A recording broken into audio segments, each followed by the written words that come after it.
देश के दिग्गज और सबसे प्रतिष्ठित म्यूचुअल फंड्स में से एक Aditya Birla Sun life mutual fund के मैनेजिंग डायरेक्टर और सीईओ ए बाला सुब्रमण्यन सर हमारे साथ कार्यक्रम में शामिल हो रहे हैं। बाला सर, गुड मॉर्निंग, बहुत बहुत स्वागत है आपका। सर धन्यवाद हमें समय देने के लिए। सबसे पहले बाजार के डायरेक्शन पर ही एक राय लेना चाहता हूँ। वैसे तो एक अच्छी रिकवरी बनी है, तेजी का माहौल भी बना है। बताएं सर, भारतीय बाजारों के लिए क्या ट्रिगर्स आप आगे देख रहे हैं और क्या डायरेक्शन देख रहे हैं? थैंक यू अनिल जी, धन्यवाद आपको शो में आने के लिए।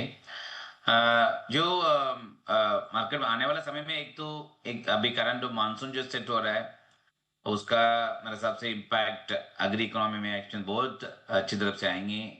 वो एक ट्रिगर है which is largely the rural economic growth point of view.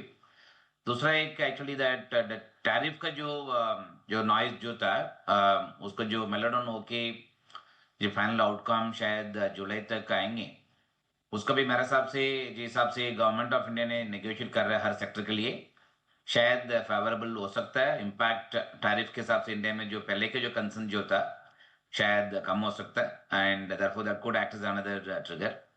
Third, मेरे हिसाब से जो आरबीआई का जो कहना था पहले that growth focus should be there, जो सीरीज ऑफ जो मॉनेटरी पॉलिसी में जो लास्ट 2-3 पॉलिसी में जो स्टेप्स लिया हुआ, एक्चुअली एक तो इंटरेस्ट घटने का जो डिसीजन जो लिया है, दूसरा एक लिक्विडिटी मार्केट में बढ़ाने के लिए जो डिसीजन लिया है, और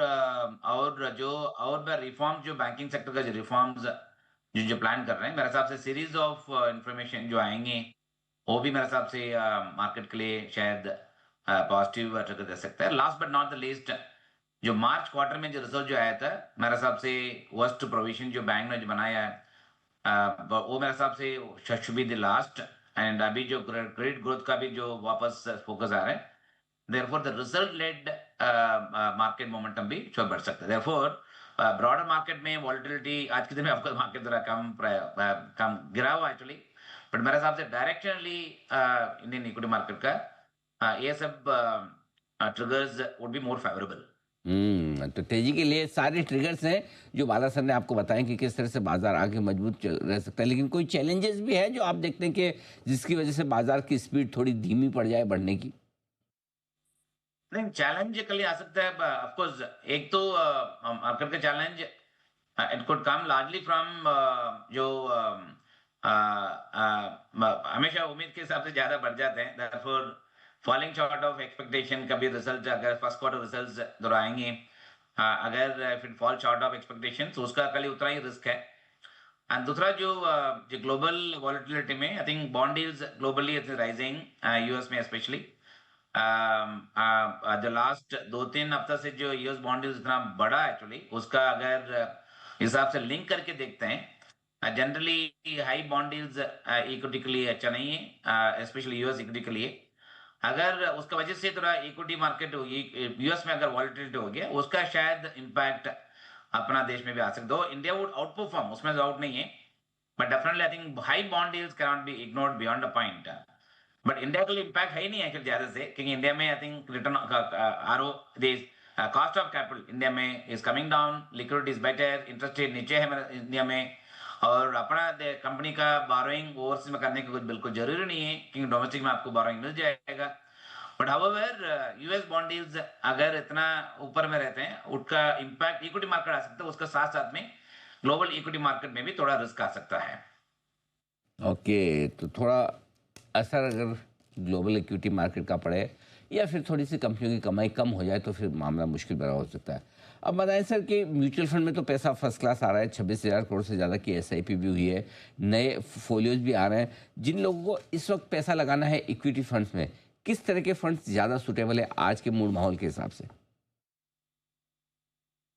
एक तो 3 फंड आई थिंक इन्वेस्टर्स के लिए शायद देख सकते हैं। एक तो फ्लेक्सी कैप फंड, क्योंकि उसमें फंड मैनेजर्स का फ्लेक्सिबिलिटी जो रखते हैं between large cap and mid cap and small cap का फोकस में, एक तो फ्लेक्सी कैप शायद देख सकता है। Second is the multi cap fund, उधर भी 60% एक्सपोजर लार्ज कैप में लेते हैं, बाकी 25+25 मिड एंड स्मॉल कैप में लेते हैं, therefore another fund can be looked at. Third, interest rate जो घटने की वजह से सबका एक चिंता आ रहा है एक्चुअली किस में, उसके साथ साथ में दूसरा म्यूचुअल फंड अगर फंड देखते हैं, balance advantage fund could be right choice lump sum भी लगाने के लिए, और ज्यादा एक्सपेक्टेशन भी कम भी रख सकते हो उसमें, बट रिलेटिव परफॉर्मेंस उसमें रिस्क का समझ के जो इन्वेस्ट करते हैं उसमें ऊपर नीचे इक्विटी का जो करते हैं मार्केट के व्यू के हिसाब से, balance advantage fund could be the third choice with investors can look at. मेरे हिसाब से the last pool of investors हमेशा उनको तकलीफ जो रहते हैं कौन सा फंड में डिसीजन लेना है, उनके लिए द इजी चॉइस है balance advantage fund. I think अगर 3 to 5 ईयर के हिसाब से अगर देखते हैं, balance advantage fund could be right choice for investor, which is Aditya Birla Sun Life balance advantage fund हम लोग भी जो प्रमोट कर रहे हैं उसके लिए generally for investors at large equity का और फिक्स्ड इनकम दोनों मिलकर अगर उसमें निवेश करते हैं, that could be right choice for investors. ये अच्छी बात है कि अगर आप फ्लेक्सी के फंड या फिर बैलेंस एडवांटेज फंड जिस तरह के फंड्स में अगर पैसा लगाएं तो ज़्यादा बढ़िया। जिनको सीधे ही शेयर खरीदना है या मार्केट में निवेश करना है, उनके लिए कौन से सेक्टर्स आपको लगता है कि इस वक्त ठीक है पैसा लगाने के लिए आज से? एक तो सेक्टर्स बड़ा सेक्टर भी है और मार्केट का इंडेक्स वेट भी ज्यादा है, उसका जो हिसाब से पॉलिसी फ्रेमवर्क जो बनते जा रहे हैं वो भी फेवरेबल है, which is nothing but banking and financial sectors. I think जो हिसाब से जो आरबीआई का जो जो व्यू लास्ट 2 दिन पॉलिसी ले रहे हैं इज ऑल मोर फेवरेबल। ये लैंडिंग ग्रोथ के लिए फेवरेबल है, ग्रोथ के लिए भी फेवरेबल है। I think banking financial sector proxy the economic growth, तब वो सेक्टर्स मेरे हिसाब से could be good sector to watch out for. दूसरा एक sector which is the entire FMCG, जो हिसाब से लास्ट बजट में जो बेनिफिट दिया हुआ actually specially for investors for the tax payers by way of not paying tax. दूसरा एक एक्चुअली अगर 8 पे कमीशन अगर नेक्स्ट वीक शेड्यूल है, अगर उसके हिसाब से अगर कमेंट करके देखते हैं, I think FMC sectors could also be sectors to be look. Of course return का ज्यादा आप उम्मीद नहीं रख सकते, बट एटलीस्ट सेफ्टी एलिमेंट भी देखना चाहिए, सो ये भी है। And fourth third of course is the even pharma sectors long term sustainable भी है, बैलेंस शीट स्ट्रांग है, और बिजनेस भी लेस वॉलेटिलिटी है, so OB, I think the sectors could have a limited protection downside, at the same time upside धीरे धीरे आते जाएंगे। This is something as sectors, even as a fundos, we do keep looking at all the times. But all other sectors could be very volatile क्योंकि ये सब cyclical sectors generally is something of timing करना पड़ता है। That's what money managers generally take a call depending upon the emerging situation. Therefore, cyclical sectors is something which I would always think that money manager will be better positioned to take those kind of calls. Okay, तो ये आपके लिए banks, FMCG और pharma 3 बेहतरीन sector हैं जहाँ पर निवेश के बारे में आप सोच सकते हैं अगर सीधे तौर पर आप इक्विटी में पैसा लगाएं तो। बाला सर, बहुत बहुत धन्यवाद आपका। Thank you so much sir, समय देने के लिए आपका शुक्रिया। जल्द आपसे फिर मुलाकात होगी। ए बाला सर जो कि एमडी CEO हैं Aditya Birla Sun life mutual fund के, बताते बाजार पर अपनी राय। आइए बाजार